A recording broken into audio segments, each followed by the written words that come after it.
샬롬 샬롬 샬롬. 하나님 사랑합니다. 여러분 주 안에서 사랑합니다. 예, 오늘 사도행전에 누가가 썼어요? 누가 썼어요? 누가가 쓰셨죠. 예수님의 공생의 기간을 사역을 통해서 많은 일들이 일어나고 이루셨어요. 예수님의 생애는 그가 죽으심과 다시 살아나심을 통해서 지상 사역을 마무리하시죠. 부활하신 후 40일을 마지막 시간을 예수님께서 아주 귀한 시간이었음을 우리가 알 수가 있습니다. 하나님의 나라에 대한 가르침과 증인의 삶에 대한 명령과 소수의 공동체를 다시금 재정비시키는 놀라운 모습을 우리가 볼 수가 있죠. 첫 번째, 부활의 증거 1절에 먼저 쓴 글 데오빌러요. 내가 먼저 쓴 글에는 우리 예수께서 행하시며 가르치기를 시작하심으로부터 그가 택하신 사도들에게 성령으로 명하시고 승천하신 날까지 이를 기록하였노라. 이거 먼저 쓴 글이 뭐겠어요? 누가복음이겠죠? 그리고 이제 사도행전을 썼기 때문에 예수님의 생애와 사역에 대해서 썼음을 분명히 밝히고 있습니다. 그리고 이제 사도행전 즉 두 번째 글이죠. 예수님께서 승천하신 날로부터 제자들 안에 계신 그분의 영으로 계속해서 행하시고 가르치실 일들을 이제 다루겠다라는 것을 밝히죠. 2절에 그가 택하신 사도들에게 성령으로 명하시고 승천하신 날까지 이를 기록하였느니라. 그가 고난을 받으신 후에 또한 그들에게 확실한 많은 증거로 친히 살아계심을 나타내사 40일 동안 그들에게 보이시며 하나님 나라의 일을 말씀하시니라. 사도와 함께 모이사 그들에게 분부하여 이르시되 어떻게 하라고 그랬어요? 예루살렘을 떠나지 말고 내게서 들은 바 아버지께서 약속하신 것을 기다리라. 요한은 물로 세례를 베풀었으나 너희는 몇 날이 못되어 성령으로 세례를 받으리라 하셨느니라. 그래서 모두 다 자리를 뜨지 않고 그죠? 끝까지 기다렸어요. 그랬더니 성령이 오셨죠. 그리스도의 가르침에 대해서 마가복음 4장 2절에도 이에 예수께서 여러 가지를 비유로 가르치시니 그 가르치시는 중에 그들에게 이르시되 증거합니다. 그리스도의 승천 누가복음 24장 51절에 축복하실 때 그들을 떠나 하늘로 올려지시니 그들이 그에게 경배하고 큰 기쁨으로 예루살렘에 들어가 늘 성전에서 하나님을 찬송하니라. 그죠? 예수님의 마지막 40일 동안에 대해서 아까 3절에서 말씀하셨죠? 40일 동안 그들에게 보이시고 하나님의 나라 일을 말씀하시죠? 예수님의 40일은 제자들을 준비시키기에 필요했던 준비 기간이었습니다. 그 주님의 부활하신 후에 여러 모습들을 부활의 실제를 증명하죠. 예수 그리스도는 부활에 대한 많은 실제적인 증거를 그 사복음서에서 보이시죠. 그때는 예수께서 생전에 말씀하신 대로 죽은 자들 가운데 살아나신 터였기 때문에 제자들에게는 그 말씀의 의미를 더 잘 이해할 수가 있었죠. 왜냐하면 살아계실 때 하셨던 말씀이 그대로 돌아가시고 그 이후에 40일 동안 다시 오셔서 보이셨으니 은혜가 얼마나 쏟아졌겠어요. 그죠? 놀람, 또 신비로움, 또한 경외, 두려움, 이런 게 섞였을 것 같아요. 하나님 나라가 출범할 것은 예수님의 죽으심과 부활이 있었던 직후의 것들인데 하나님은 항상 세상을 통치하시고 특별히 이스라엘을 통치하신다는 내용이 바로 하나님 나라의 주요 가르침.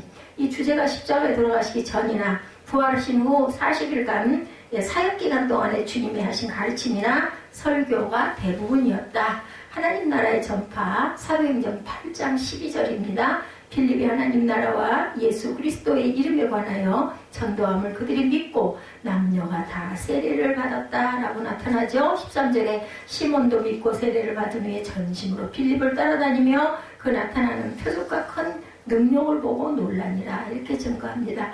부활 후에 나타나신 요한복음 20장 19절이죠. 이날 곧 안식 후 첫날 저녁 때 제자들이 유대인들이 두려워하여 모인 곳에 문을 닫았더니 예수께서 오사 가운데 서서 이르시되 뭐라고 하셨어요? 너희에게 평강이 있을지어다 이렇게 말씀하신 부분 사복음서의 곳곳에 나타납니다. 너희는 예루살렘을 떠나지 말고 내가 너희에게 분부한 것을 가르쳐 지킬지어다 그러죠? 예, 그렇게 해서 전혀 떠나지 말라 그러자 모여서 기도하는 부분부터 사도행전에서 열립니다. 이제 예수께서 사실 5절에 제자들에게 증인이라는 새로운 사명을 주기 위해 남은 유일한 일은 성령 강림이었어요. 그걸 기다리라고 하셨으니까. 그러므로 주님은 하늘로 올라가시기 전에 제자들이 예루살렘에 머물러 있을 것과 성령 세례를 받게 될 것을 말씀하셨죠. 아버지 약속하신 것을 너희들은 기다려라. 네, 세례 요한의 세례에 대해서 마태복음 3장 11절에도 나는 너희로 회개하게 하기 위하여 물로 세례를 베풀거니와 내 뒤에 오시는 이는 나보다 능력이 많으시니 나는 그의 신을 들기도 감당하지 못하겠노라. 그는 성령과 불로 너희에게 세례를 베푸실 것이다. 이렇게 말씀합니다. 예수께서 공생애를 위해 성령을 받으신 것부터 몇 날이 못 돼요. 하나님께서는 사역을 앞둔 제자들에게 동일한 영을 부어주시겠다고 약속을 하셨어요. 그죠? 예, 세례 요한은 자기 뒤에 오셔서 성령으로 세례 주실 분이 자기보다 얼마나 능력이 많은 분인가 이것을 나타냅니다. 예, 그래서 나는 너희로 회개하게 하기 위하여 물로 세례를 베풀거니와 내 뒤에 오시는 이는 나보다 능력이 많으시니 나는 그의 신을 들기도 감당하지 신들매를 감당치 못하겠느라. 그는 성령과 불로 너에게 세례를 베풀 것이다. 약속된 성령에 대해서 누가복음 24장 49절에도 내가 내 아버지께 약속한 것을 너에게 보내리니 너희는 위로부터 능력이 입혀질 때까지 이 성에 머물라 말씀합니다. 예, 마태복음에도 그렇게 증거하죠. 예수님의 증인에 대해서 아주 우리가 잘 아는 말씀이죠. 예, 주님께서 하나님 나라 일을 말씀하실 때 제자들은 이것이 이스라엘의 진정한 정치적 독립을 의미합니까? 라고 6절에 질문하는 부분이 나옵니다. 그들이 모였을 때 예수께 여쭈 이르되 주께서 이스라엘 나라를 회복하신 이때니까 하니 이르시되 때와 시기는 아버지께서 자기의 권한에 두셨으니 너희가 알 바 아니요. 유명한 구절이죠. 오직 성령이 너희에게 임하시면 너희가 권능을 받고 예루살렘과 온 유다와 사마리아와 땅 끝까지 이르러 내 증인이 되리라 하시니라. 너희는 성령이 임하시면 땅 끝까지 다니면서 내 증인이 될 것이다. 그들은 한 민족에 국한될 수 없었고 온 세계를 위한 그분의 증인이 되어야 했던 거죠. 땅 끝까지 그리스도의 증인이 되어야 될 것이다. 그러니까 뭐 국경 뭐 이런 거 종파 이런 거 다 사람들이 만든 거예요. 그죠? 그리고 그들은 성령의 초자연적인 능력을 받은 후에 이 일을 해야 했다. 8절은 특별히 사도행전의 흐름을 말해줍니다. 그렇죠? 예, 너희들에게 성령이 임하시면 권능을 받고 예루살렘과 온 유대와 사마리아와 땅 끝까지, 그러니까 뭐 유대인이나 이방인이나 아무 상관없다라는 말씀이에요. 이 뜻은 유대인이나 이방인이나 사마리아와 땅 끝까지라고 표현한 거죠. 영적 능력에 대해서 디모데후서 1장 7절에 율법의 선생이 되려 하나 자기가 말하는 것이나 자기가 확증하는 것도 깨닫지 못하더라. 복음의 세계 전파죠. 골로새서 1장 23절 만일 너희가 믿음에 거하고 터 위에 굳게 서서 너희 들은 바 복음의 소망에서 흔들리지 아니하면 그리하리라. 이 복음은 천하 만민에게 전파된 바요 나 바울은 이 복음의 일꾼이 되었다. 이렇게 증거합니다. 예수님의 승천과 재림에 대해서 9절에 이 말씀을 마치시고 그들이 보는데 올려가시니 구름이 그를 가려 보이지 않게 하더라. 올라가실 때 제자들이 자세히 하늘을 쳐다보고 있는데 흰옷 입은 두 사람이 그들 곁에 서서 이르되 갈릴리 사람들아 어찌하여 서서 하늘을 쳐다보느냐. 너희 가운데서 하늘로 올려주신 이 예수는 하늘로 가심을 본 그대로 오시리라 하였느니라. 성경에 이렇게 기록되어 있으니 그죠? 계시록 1장 7절에도 똑같은 말씀이 기록되어 있으니 분명히 가신 그대로 오시는 분이 예수 그리스도다. 세상에 아무리 대단한 능력을 행하고 뭐 교회에 뭐 구름대처럼 사람이 모여들고 어떻다 하더라도 그 사람은 예수가 될 수는 없어요. 그죠? 종일 뿐입니다. 예수님은 제자들에게 증인의 사명을 주시고 저희 보는 데서 올려가시면서 천사들이 말하죠. 가신 그대로 그 모습 그대로 오리라고 뭘 그렇게 갈릴리 사람들아 하늘을 쳐다보느냐. 11절에 그렇게 분명히 말씀하셨어요. 가심을 본 그대로 올라가신 것처럼 위에서 내려오실 것이다 라는 말씀입니다. 주님과 사도들로부터 이어받은 이 교리가 오늘날의 교회의 증거로서는 별로 나타나지 않는 것.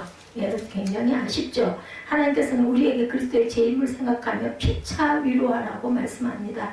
그러니까 무슨 종파나 뭐 국경이나 이런 게 아무 상관이 없다. 우리에게 그리스도의 재림을 생각하며 항상 위로하는 그러한 교회들이 서로가 되어야 되겠죠. 인자가 구름 타고 능력과 영광으로 올 것을 말씀하고 계시기 때문에 믿음의 증인 베드로전서 5장 1절 너희 중 장로들에게 권하노니 나는 함께 장로된 자요 그리스도의 고난의 증인이요 나타날 영광에 참여할 자니라. 누가? 베드로가 말한 거겠죠. 베드로전서 5장 1절이니까 재림에 대한 예언 히브리서 9장 28절에 이것은 히브리서는 누가? 바울이 썼다고들 다들 짐작하니 바울의 고백이겠죠. 그리스도도 많은 사람의 죄를 담당하시려고 단번에 들이심 받으셨고 구원에 이르게 하기 위하여 죄와 상관없이 사기를 바라는 자들에게 몇 번째? 두 번째 나타나시니라. 마가의 다락방에 대해서도 증거하고 있습니다. 제자들은 예루살렘을 떠나지 않고 한자리에 모여있죠. 놀라운 사실은 예수님의 친형제들이 그곳에 제자들과 함께 있었다는 것 13절에 나타납니다. 제자들이 감람원이라는 산로부터 예루살렘에 돌아오니 이 산은 예루살렘에서 가까워 안식일에 가기에 알맞는 길이라. 감람산이죠. 들어가 그들이 요한의 다락방으로 올라가니 누구누가 있어요? 베드로, 요한, 야고보, 안드레와 빌립, 도마와 바돌로메, 마테와 및 알페오 아들 야고보, 새로신 시몬, 야고보의 아들 유다가 거기 있다. 11제자가 있죠. 여자들과 예수 어머니 마리아와 예수의 아우들과 더불어 마음을 같이하여 오로지 기도에 힘쓰더라. 그 숫자가 약 120명이나 되더라. 그때 베드로 그 형제들 가운데 일어서서 16절에 형제들아 성령이 다윗의 입을 통하여 예수 잡은 자들의 길잡이가 된 유다를 가리켜 미리 말씀하신 성령이구나 하였으니 마땅하도다. 이 사람은 본래 우리 수 가운데 참여하여 이 직무의 한 부분을 맡았던 자라. 이 사람이 불의의 삭스로 밭을 싸고 후에 몸이 곤두박질하여 배가 터져 창자가 흘러나온지라. 이제 가룟 유다에 대해서 설명하죠. 이 일이 예루살렘에 사는 모든 사람에게 알려져 그들의 말로는 그 밭을 아겔다마 피밭이죠.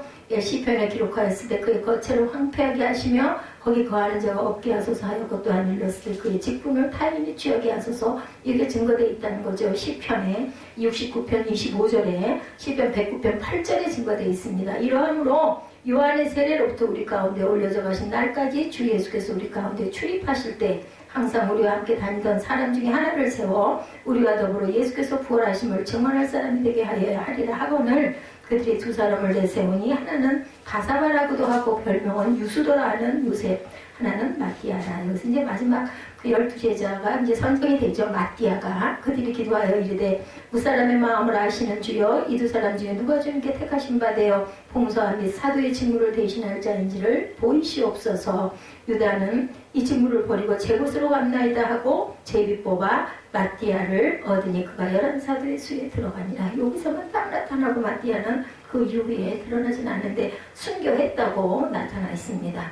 마띠아의 선택에 대한 내용이었었죠. 가룟 유다가 죽었기 때문에 18절에 120명의 무리가 한자리에 모였죠. 그리고 베드로의 설교가 계속 이어집니다. 베드로는 유다의 죽음에 대해서 언급했죠. 성령이 다윗을 통해 말씀하셨던 사실이 유다에게 그대로 이루어졌다. 시편에 증거되어 있었죠. 아까 제가 알려드린 대로 시편 말씀에 그대로 있으니 이제는 하나를 선정을 해야 되겠다. 시편 69편 25절 109편 8절입니다.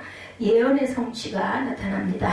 그 직분을 이을 자를 세워야 됐어요. 요한복음 17장 12절에도 내가 그들과 함께 있을 때 내게 주신 아버지의 이름으로 그들을 보존하고 지켰나이다. 그 중에 하나도 멸망하지 않고 다만 멸망의 자식뿐이오니 이는 성경을 응하게 하려 함입니다. 성경에 구약에 나타났던 그 증언, 그 예언이 그대로 이루어졌다라는 거예요. 그렇기 때문에 멸망이 아니고 멸망의 자식이 그렇게 있으니 우리는 새로 대신 세워야 되겠다. 사도의 직분, 고린도 후서 4장 1절이죠. 그러므로 우리가 이 직분을 받아 긍휼하심을 입은 대로 낙심하지 아니하고 오직 진리를 나타내므로 하나님 앞에서 각 사람의 양심에 대하여 스스로 추천하노라. 이렇게 추천하고 제비 뽑고들 하죠. 마띠아가 뽑혔다라고 나타납니다.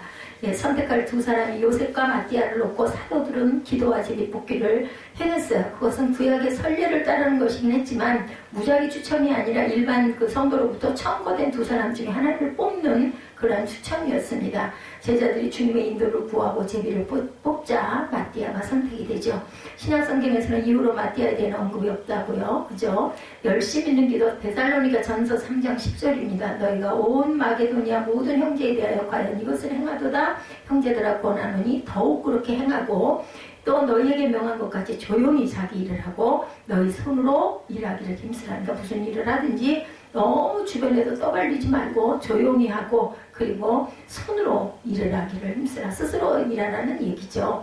민수기 26장 55절에 제비뽑기에 대해서 설명되어 있습니다. 오직 그 땅을 제비뽑아 나누어 그들의 조상 지파의 이름을 따라 얻게 할지니라. 그 다소를 막론하고 그들의 기업을 제비뽑아 나눌지니라. 민수기 26장 55, 6절에 제비뽑아 나누라는 그러한 말씀이 나와 있죠. 예수님의 증인으로서 하나님 나라의 사역을 맡을 자들은 예수의 제자들이죠. 이를 통해서 예수께서는 마지막 순간까지 제자들을 준비시켰음을 볼 수가 있죠.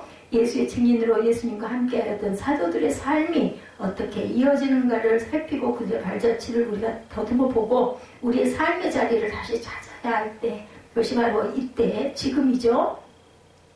구심점 중간에 축이 흔들리거나 사라지면 혼란이 오죠. 쓰러지죠. 한 단체의 회상이 임기가 끝나 바뀌어도 약간의 혼란과 흔들림이 있습니다. 나라도 지도자가 바뀌면 자리 잡기까지 일정 기간 동안 어수선한 기간들이 분명히 있죠.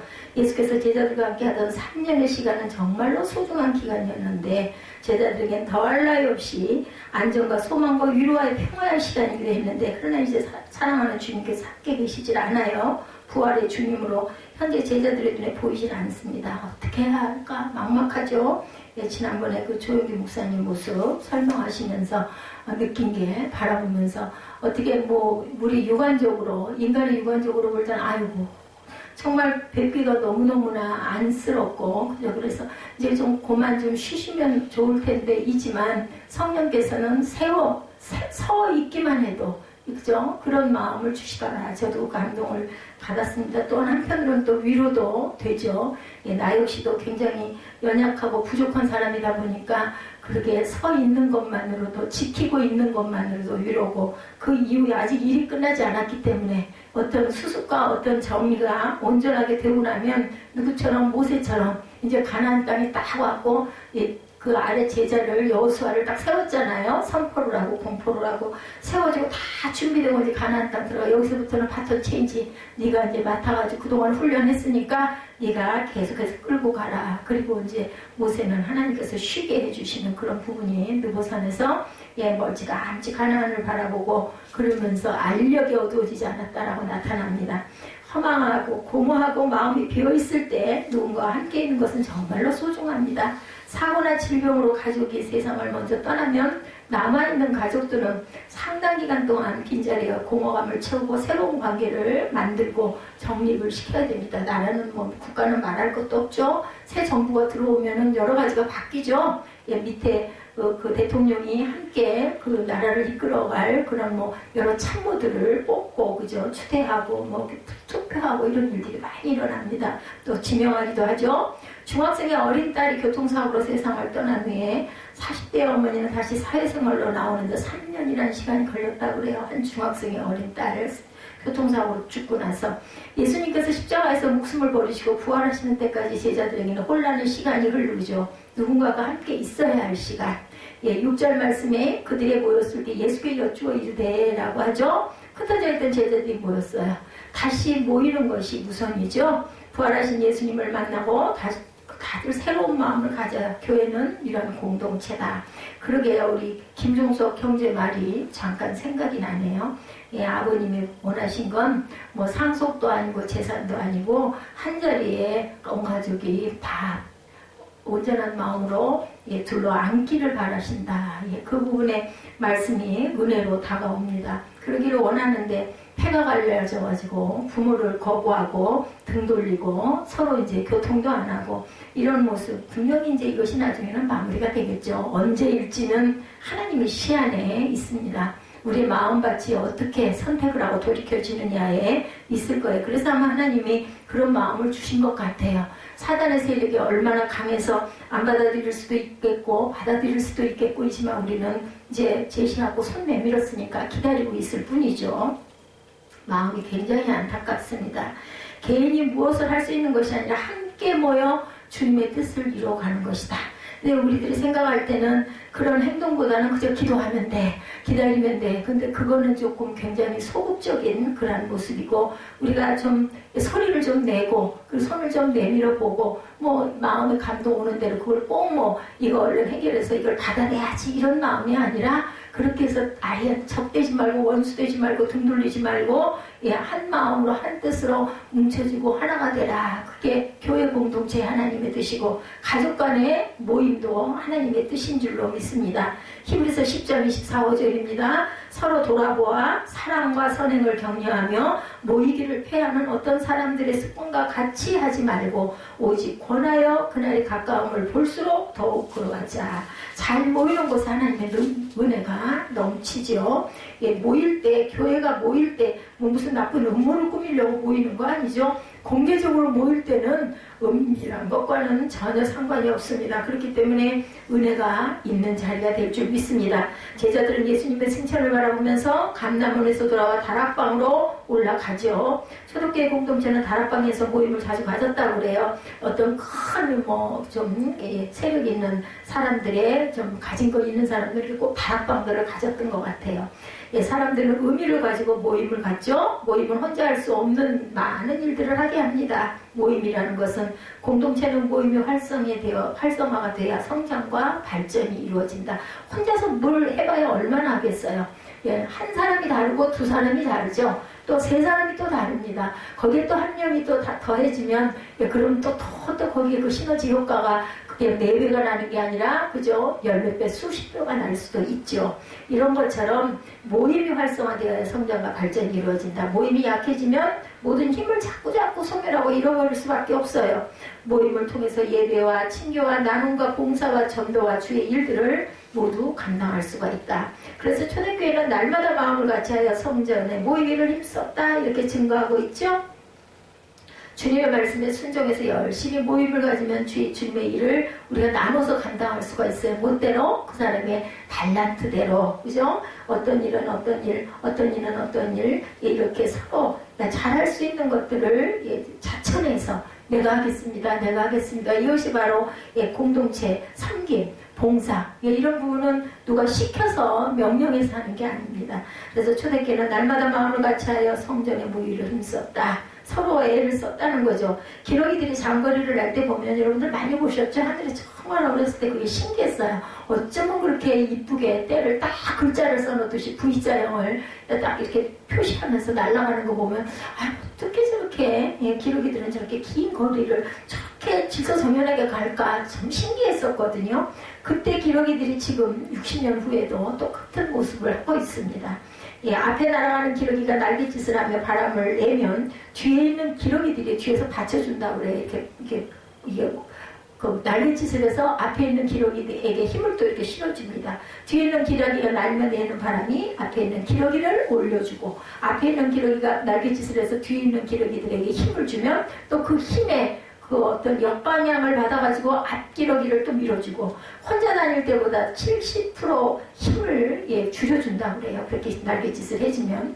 수영 생각이 나네요. 문득 수영을 할 때도 팔로 저어가지고 다리 쪽으로 그 물을 밀어주거든요. 그럼 그 힘으로 발차기를 힘있게 누르면서 하면 앞으로 쑥 나가요. 이제 그게 잘 되는 사람은 굉장히 빠르고, 그걸 잘 못하는 사람은 이제 느리게 가는 거죠. 그래서 그걸 하나 깨닫기만 하면은 엄청 속도가 스피드가 납니다.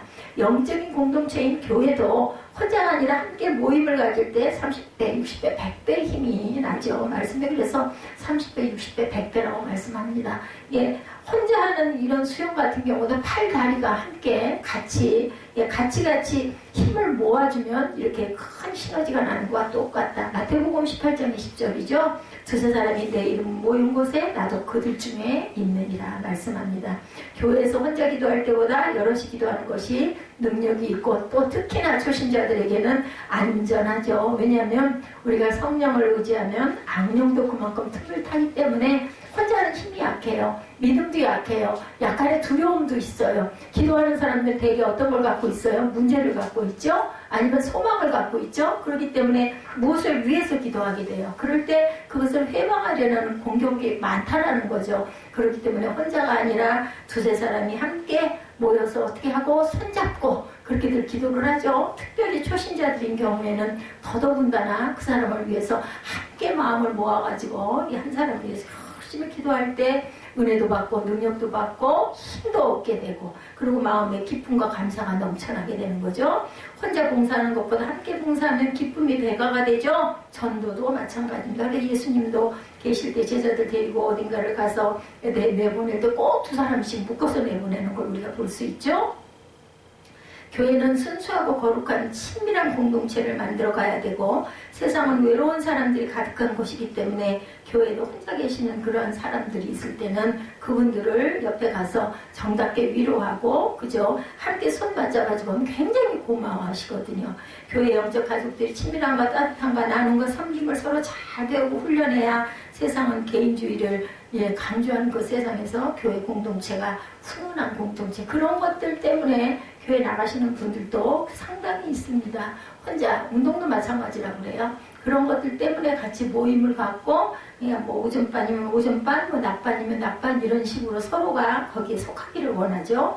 개인을 지나치게 강조하면 공동체는 깨집니다. 교회는 공동체라는 것, 주님 안에서 우리라는 공동체. 그래서 쉽게 얘기할 때 우리 교회 이렇게 표현을 많이 하죠. 오늘 우리 시대는 흩어지는 시대가 되어버렸어요.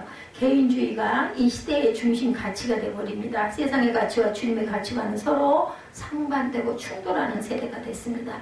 성도들은 주님의 가치관을 따라가야 되겠죠. 개인주의를 강조하고 흩어지는 것을 좋아하는 시대에 우리는 하나됨을 이루고 공동체를 이루고 주님 안에서 협력하는 모임의 귀중함을 강조해야 할 때다. 그러니까 세상과 나라와 너무너무 반대적으로 자꾸 가기 때문에 교회가 굉장한 공격을 받기도 하고 사단의 어떤 공격의 대상이 되기도 합니다. 에베소서 4장 3절에 평안에 매는 줄로 성령이 하나 되게 하신 것을 힘써 지키라 말씀하셨어요. 우리 모두는 만남을 사모하는 교회를 만드는데 같은 비전을 갖고 나아가야 되겠다. 교회 가서 기도하고 싶고 성도들 간에 서로 자주 교제하고 만나고 싶고 또한 거기 가서 주님을 체험하고 싶고 만나고 싶고 또 말씀을 읽을 때도 마찬가지로 혼자 조용히 묵상하는 것도 좋지만 함께 나누어서 돌아가면서 읽음으로 내가 읽고 읽으면서 귀로 듣고 밤이 또 다른 사람이 배편을 이어받아서 다음 절을 할 때 집중해서 바라보면서 귀로 느끼고 가슴으로 느끼고 교회 가서 기도할 때도 마찬가지죠. 교회 가서 봉사하고 싶을 때도 선하고 아름다운 공동체를 꿈꾸면서 함께 협력을 하는 겁니다. 주님께서 내 안에 계시면 좋은 공동체를 만들어 갑니다. 내 힘으로는 안 되지만 주님께서 우리 개개인의 마음속에 충만하게 능력으로 성령의 능력으로 살아계시면 가능하죠. 우리는 주님과 함께 복된 공동체를 만드는 꿈을 비전을 가지고 가야 되겠고 제자들이 혼란함 속에서 두려워 떨고 있을 때 예수께서 오셔서 가운데 서셔서 뭐라고 그랬다고요? 너희에게 평강이 있을지어다. 요한복음 20장 19절에서 이렇게 말씀하죠.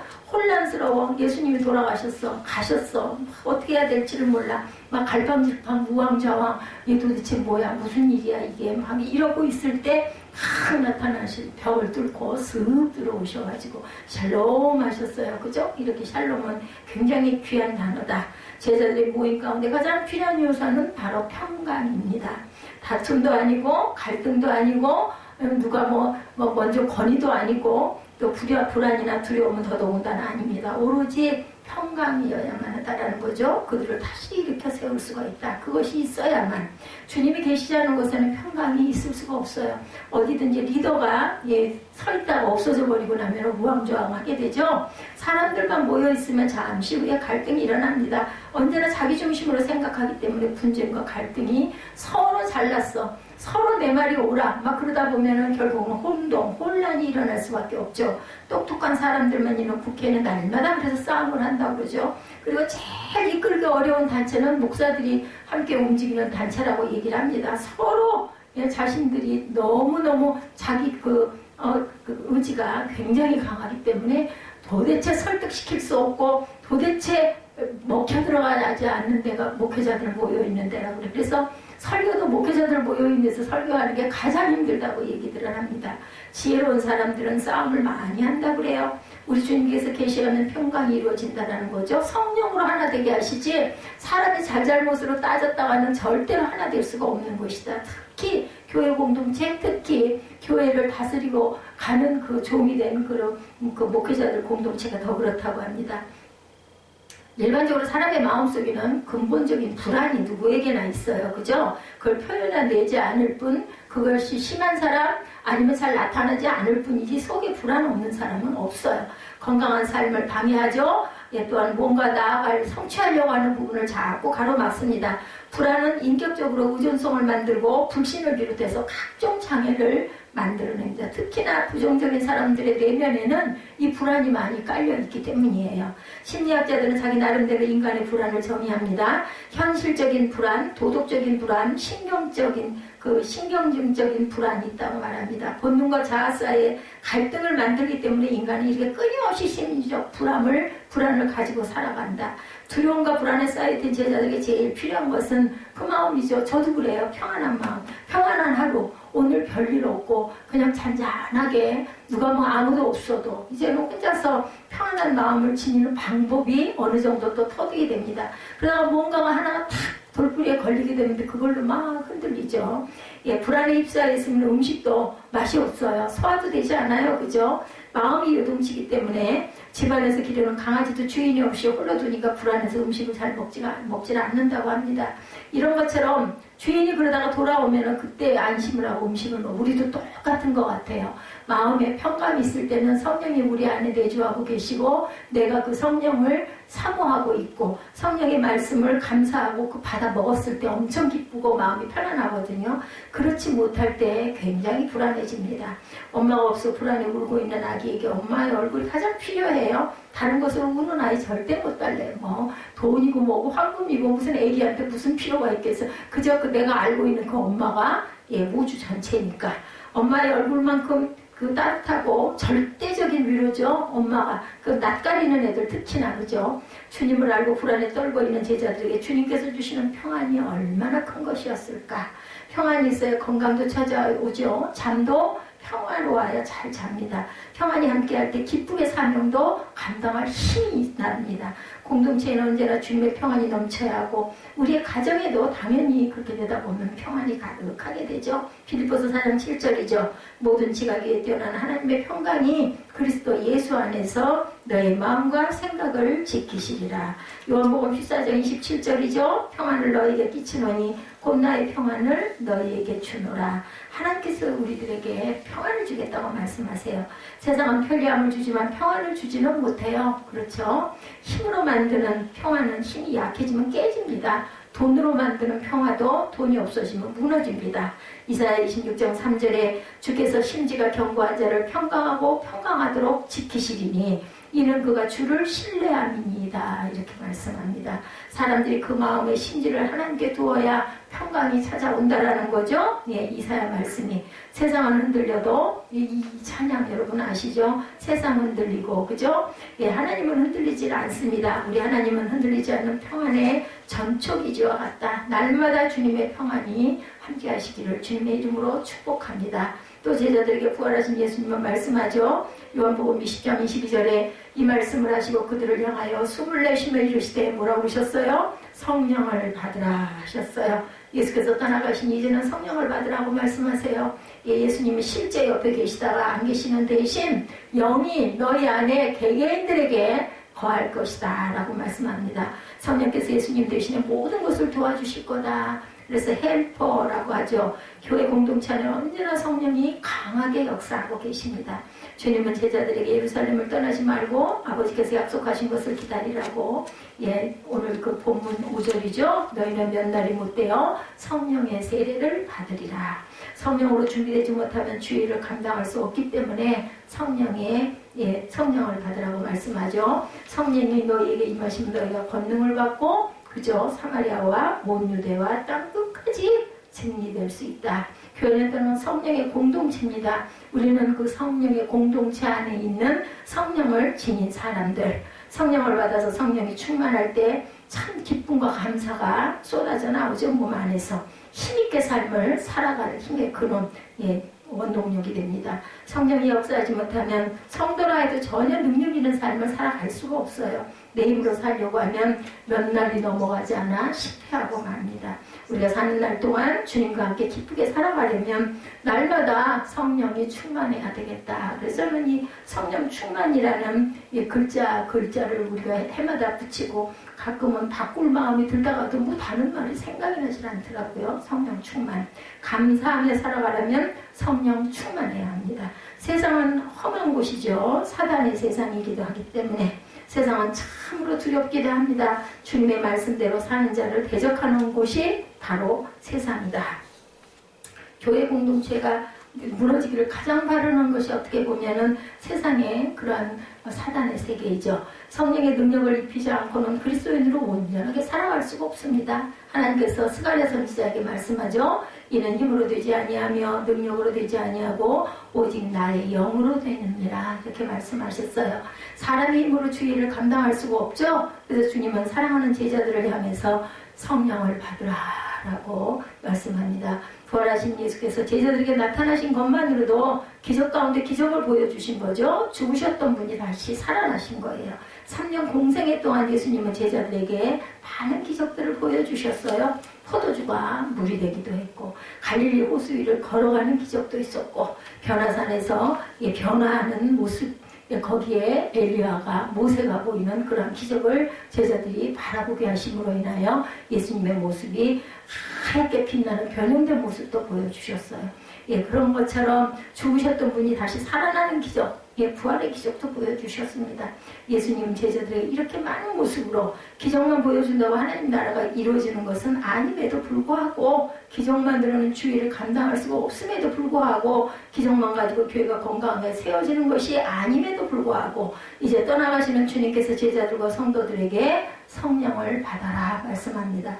성령께서 제자들에게 임해야 하나님의 나라가 세워지기 때문에 계속적으로 주의를 감당하는 것은 성령께서 하시기 때문이지 어떤 한 사람이 잘해서 그런 건 아니에요.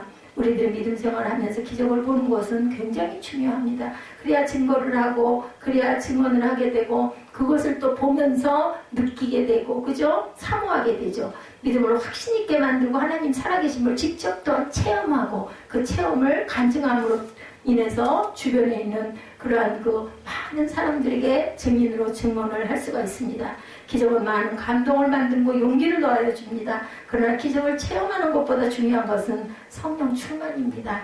성령 충만을 위해서 이런 기적들이 이러한 어떤 하나님의 마음들이 그대로 이루어지는 것을 우리가 보게 되죠. 성령 충만한 사람이 되지 못하면 천국을 갔다 왔다 해도 하나님의 일을 감당하지를 못합니다. 오순절에 제자들에게 임했던 성령의 역사가 오늘 저와 여러분들에게도 충만하게 임하실 수가 있죠. 성령이 충만한 사람들만이 끝까지 믿음을 지키며 주의 교회에 충성할 수 있는 일꾼이 됩니다. 주님은 제자들에게 성령을 받으라고 그러셨어요. 오늘 우리도 성령을 받아서 주의를 기쁘게 감당하라는 말씀, 저와 여러분에게 주시는 말씀이에요.